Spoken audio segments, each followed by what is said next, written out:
Hello दोस्तों, स्वागत है आपके इस नए वीडियो पे। दोस्तों, इस वीडियो पे हम लोग बहुत ही बेहतरीन कॉन्सेप्ट के बारे पे बात कर रहे हैं जिससे आपका बिजनेस बहुत ही कम टाइम पे अच्छा खासा यहाँ पर ग्रो कर सकता है। देखिए दोस्तों, हमारा मेन पर्पस होना चाहिए कि हम लोग जिस भी टाइप पे बिजनेस करें वहां पर हमारा कम से कम टाइम लगे और कम से कम हमारा एफर्ट लगे और कम टाइम में हमारा बिजनेस यहाँ पर ग्रो कर जाए। टाइम कम लगे, एफर्ट कम लगे, इसके लिए दोस्तों हमको यहाँ पर स्ट्रेटेजी पे काम करना होगा। एक स्ट्रेटेजी मैं आपको इस वीडियो पे देने वाला हूं, वो है आपका डेटाबेस मैनेजमेंट से रिलेटेड। दोस्तों, फ्यूचर अगर आप देखा जाए तो बिजनेस आप कर रहे हैं, बिजनेस को ऑनलाइन ग्रो करना आपके लिए बहुत ही ज्यादा इंपॉर्टेंट है। क्यों इंपॉर्टेंट है दोस्तों? क्योंकि चीजें ऑनलाइन जा रही है। आपकी जो टारगेट ऑडियंस है, बहुत सारे लोग अब ऑनलाइन कंटेंट को कंज्यूम कर रहे हैं। अगर आप अपने बिजनेस को ऑनलाइन ग्रो नहीं कर पा रहे हैं दोस्तों, तो आपका बिजनेस ग्रो तो हो जाएगा, लेकिन इसको ग्रो करने में बहुत सारा टाइम और बहुत सारा एफर्ट आपको यहाँ पर लगेगा। और कोई भी नहीं चाहता दोस्तों कि टाइम और एफर्ट मेरा लगे और बिजनेस धीरे से मेरा ग्रो हो। हर कोई चाहता है कि बिजनेस को मुझे ग्रो करना है, वो भी कम से कम टाइम पे। उसका सबसे बेस्ट वे है आपका ऑनलाइन, और ऑनलाइन काम करता है दोस्तों आपका डेटा पे। जितना अच्छा स्ट्रॉन्ग आपका डेटा रहेगा, उतना ही अच्छा आपका बिजनेस आने वाले टाइम पे ग्रो करेगा। आप दोस्तों अपना बिजनेस को स्टार्ट कर रहे हैं, चाहे आप अभी जीरो लेवल पे हो, तो जीरो लेवल से ही आपके डेटा को इस हिसाब से मैनेज होना चाहिए ताकि फ्यूचर पे आपको कोई भी प्रॉब्लम ना हो और आप इजीली तरीके से अपने बिजनेस को ऑनलाइन ग्रो कर सके। इसी से रिलेटेड ये वीडियो होने वाला है दोस्तों। इस वीडियो पे हम लोग 2 पॉइंट डिस्कस करने वाले हैं। पहला पॉइंट है दोस्तों, हम लोग कॉन्सेप्ट के बारे पे देखेंगे कि भाई ये कॉन्सेप्ट काम कैसे करता है। दूसरे पॉइंट पे हमारा एक्शन स्टेप रहेगा, जैसा कि ज्यादातर वीडियोस पे होता है। हम लोग बात कर रहे हैं दोस्तों प्लेसमेंट एजेंसी बिजनेस के बारे पे कि आप कैंडिडेट का जब डेटा को मैनेज करेंगे तो वहां पर जो कोडिंग का स्ट्रेटेजी है उसको आप कैसे इंप्लीमेंट कर सकते हैं, इस चीज के बारे पे।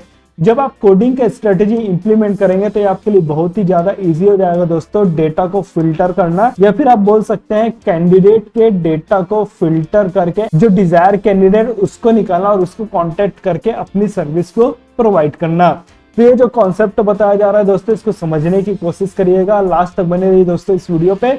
फिर बढ़ते हैं हम लोग आगे।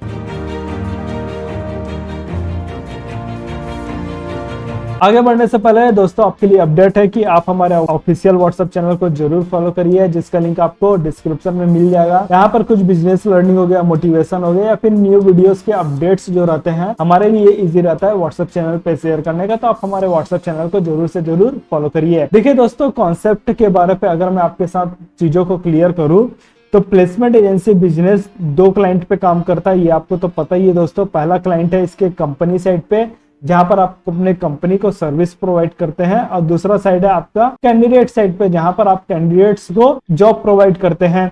दोनों ही साइड पे आपको डेटा को यहाँ पर मैनेज करने की जरूरत है। फर्क इतना है दोस्तों, जब आप कंपनी साइड पे काम करते हैं तो स्ट्रेटेजी थोड़ा सा अलग काम करती है, कैंडिडेट साइड पे आप काम करते हैं तो वहां पर स्ट्रेटेजी अलग काम करती है। इस पर्टिकुलर वीडियो पे हम लोग कैंडिडेट साइड पे कैसे काम करना है उस चीज को देखने वाले हैं। कंपनी साइड पे आप डेटा पे कैसे काम कर सकते हैं वो चीज देखना है दोस्तों।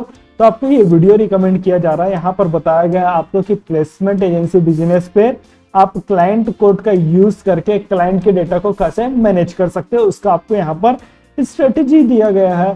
अगर आपने इस वीडियो को नहीं देखा है दोस्तों, तो यहाँ पर आई बटन पे आपको ये वीडियो का लिंक मिल जाएगा, डिस्क्रिप्शन से भी जाकर आप इस वीडियो को देख सकते हैं। और अगर बात किया जाए दोस्तों कैंडिडेट साइड पे, तो मैं इसको आपको एग्जांपल के थ्रू बताना चाहता हूँ। अभी आपका बिजनेस, हालांकि मैं मान लेता हूँ जीरो लेवल पे है, तो आपके पास हो सकता है ना ही कोई कंपनी हो और ना ही कोई कैंडिडेट हो, लेकिन जब धीरे धीरे आपका बिजनेस ग्रो करना स्टार्ट करेगा तो हो सकता है आपके पास एक कंपनी आए काम करने के लिए, लेकिन उस एक कंपनी के पीछे पे देखा जाए तो आपके पास 10 से 20 कैंडिडेट का डेटा आराम से अवेलेबल हो जाता है। लेकिन जब अगर बात किया जाए 10 कंपनी के साथ आप वर्क करते हैं, तो ये जो 10 से 20 कैंडिडेट थे वो हो सकता है आपका 100 से 200 कैंडिडेट हो जाए।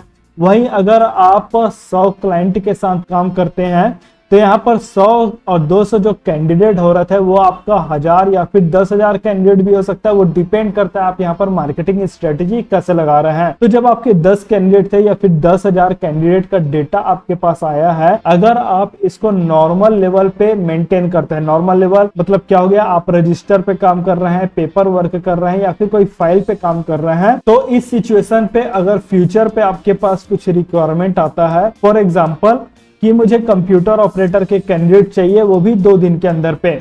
अभी ये आपका फर्ज है कि आप अपने क्लाइंट का जो रिक्वायरमेंट है उसको फुलफिल करें, बेटर सर्विस प्रोवाइड करें, वो भी 2 दिन के अंदर पे। तो सबसे पहले तो आपको कंप्यूटर ऑपरेटर के कैंडिडेट ढूंढने पड़ेंगे। ढूंढने के लिए आपके पास 2 ऑप्शन है। पहला ऑप्शन है कि आप खुद अपने डेटा को चेक करिए कि भाई मेरे पास इस टाइप के कैंडिडेट अवेलेबल है क्या। दूसरा तरीका ये है दोस्तों कि आप मार्केट पे न्यू कैंडिडेट को एक्वायर करिए। न्यू कैंडिडेट को एक्वायर करने के लिए जाएंगे दोस्तों तो यहाँ पर आपके पास टाइम लगेगा और यहाँ पर एफर्ट भी आपके पास बहुत ज्यादा लगेगा। तो क्यों ना हम लोग तो ऐसा स्ट्रेटेजी इंप्लीमेंट करें कि भाई जो मेरे पास डेटा है उस डेटा को मैं लेकर अपना जो क्लाइंट का रिक्वायरमेंट आया है उसको मैं फुलफिल करूं, वो भी 2 दिन के अंदर पे। तो इसके लिए मुझे क्या करना पड़ेगा, मैं नॉर्मल लेवल पे अपने डेटा को मैनेज कर रहा हूँ, वहां पर पूरे मेरे डेटा को चेक करना पड़ेगा। अब यहाँ पर कैंडिडेट आ रहे हैं, 200 आ रहे हैं या फिर 10,000 आ रहे हैं या फिर 1,000 आ रहे हैं, वो डिपेंड करता है आपके ऊपर। लेकिन इतने सारे डेटा को अगर मैं ऑफलाइन चेक कर रहा हूं तो यहाँ पर मेरा बहुत सारा फिर से टाइम जाएगा और एफर्ट भी बहुत सारा जाएगा। तो उसके लिए मुझे क्या करना पड़ेगा, यहाँ पर थोड़ा सा डेटाबेस मैनेजमेंट पे इनोवेशन करना पड़ेगा। किस टाइप का इनोवेशन करना पड़ेगा कि जो भी डेटा आपके पास आ रहा है स्टार्टिंग से लेकर आखिरी तक का जितने भी डेटा आपके पास आ रहे हैं उन सभी डेटा को एक्सेल पे मैनेज करना पड़ेगा और गूगल शीट पे मैनेज करना पड़ेगा। लेकिन यहाँ पर एक और इशू आपके पास आ सकता है। इशू क्या आ सकता है, इसको अगर मैं एग्जांपल के थ्रू आपको समझाने की कोशिश करूं तो एग्जांपल है दोस्तों, मान लिया जाए आपके प्लेसमेंट एजेंसी बिजनेस पे पंकज नाम का पहला कैंडिडेट आया, पंकज नाम के दूसरे कैंडिडेट आया, पंकज नाम का तीसरा कैंडिडेट आया, पंकज नाम का चौथा कैंडिडेट आया। अब जो भी आपका डेटाबेस मैनेजमेंट यहाँ पर हो रहा है, डेटा का मैनेजमेंट हो रहा है, वो सिर्फ नाम के अकॉर्डिंग हो रहा है। मतलब आपने नाम टाइप किया, उसका सरनेम टाइप किया और बाकी चीजें वहां पर टाइप करके अपना डेटा को मैनेज कर रहे हैं। सिचुएशन यहाँ पर एक और हो सकता है दोस्तों कि फ्यूचर पे जब आपका मान लिया जाए पंकज नंबर 2 आपके पास आ रहा है और आप अपने डेटा को चेक कर रहे हैं Ctrl+F दबा के, वहां पर आप पंकज टाइप करते हैं तो आपको पंकज के 4 डेटा वहां पर मिल जा रहा है। तो आपके लिए फिर सिचुएशन अलग हो सकता है दोस्तों कि इन चारों कैंडिडेट में से कौन सा एप्रोप्रिएट कैंडिडेट मेरे पास आया है जिसका मैं हिस्ट्री को, जो मेरा हिस्ट्री क्रिएट हुआ है कि भाई मैं इसको इंटरव्यू पे कहाँ भेजा था, इसका सिलेक्शन कहाँ हुआ था, ये मेरे पास कब आया था, इसका रजिस्ट्रेशन वगैरह क्या हुआ था, ये सब डेटा को फिर से चेक करने के लिए आपके पास क्रिटिकल कंडीशन हो सकता है क्योंकि आपके पास 4 पंकज आ जा रहे हैं। इस सिचुएशन से बचने के लिए दोस्तों आप क्या कर सकते हैं, ये जितने भी कैंडिडेट आपके पास आए हैं सेम नाम वाले, उनको यहाँ पर आप कोड दे सकते हैं। कोड कैसे दे सकते हैं दोस्तों, मान लिया जाए P1 का जो कैंडिडेट है वो आपके पास जनवरी का महीने पे आया, मतलब पहले महीने पे आया 15 तारीख को और ये मेरा कैंडिडेट है चौथे नंबर का। P2 मेरे पास आया है जनवरी के महीने में ही आ गया है, 30 जनवरी को आ गया है और ये मेरा 115वें नंबर का कैंडिडेट है। P3 मेरा आया है मार्च के महीने पे 15 तारीख को आया है और ये मेरा तीसरे नंबर का कैंडिडेट है। P4 चौथे महीने पे आया है, मतलब अप्रैल के महीने पे आया है, पहली तारीख को आया और ये पहले नंबर का कैंडिडेट है जो रजिस्टर हुआ है। जो यहाँ पर आपको कैंडिडेट का नंबर दिया जा रहा है दोस्तों लास्ट में, वो मेरा रजिस्टर्ड कैंडिडेट है। मतलब तीसरे महीने पे तीसरे नंबर का रजिस्टर ये नाम का कैंडिडेट हुआ है, चौथे महीने पे पहले नंबर का रजिस्टर ये नाम का व्यक्ति हुआ है। ऐसा करके मैंने कोड दे दिया हूँ और जो रजिस्ट्रेशन का स्लिप जनरेट हो रहा है उस स्लिप पे मैंने ये पर्टिकुलर कोड को इंटर करके, जो मेरे पास क्लाइंट आया जैसे पंकज नाम के 4 कैंडिडेट आए उनको मैं उनका कोड मेंशन करके उनको मैंने प्रोवाइड कर दिया स्लिप को।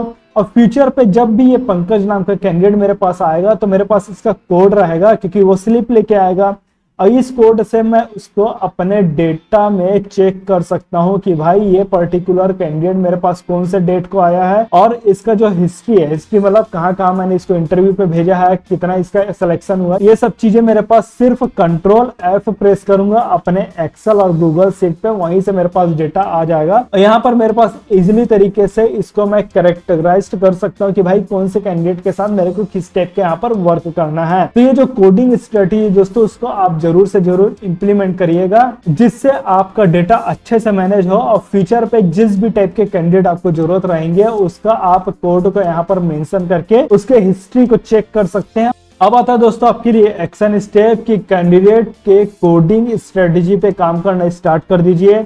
लाइव क्लास का क्यूरी है दोस्तों, तो आप कमेंट करके बताइए। जितने ज्यादा कमेंट आएंगे उतनी जल्दी हम लोग यहाँ पर लाइव क्लासेस अपना लॉन्च करेंगे और उसके बारे पे आपको बताएंगे। स्टार्ट एंड ग्रो करिए दोस्तों अपना प्लेसमेंट एजेंसी का बिजनेस। कुछ डाउट है दोस्तों तो कमेंट करके बताइए। वीडियो पसंद आए तो लाइक करिए, वीडियो को शेयर भी करिए जिससे दूसरे भी लोगों को इससे हेल्प हो सके। इस वीडियो में बस इतना ही दोस्तों, फिर मिलते हैं हम लोग आपको नेक्स्ट वीडियो पे। तब तक के लिए take care and thanks for watching.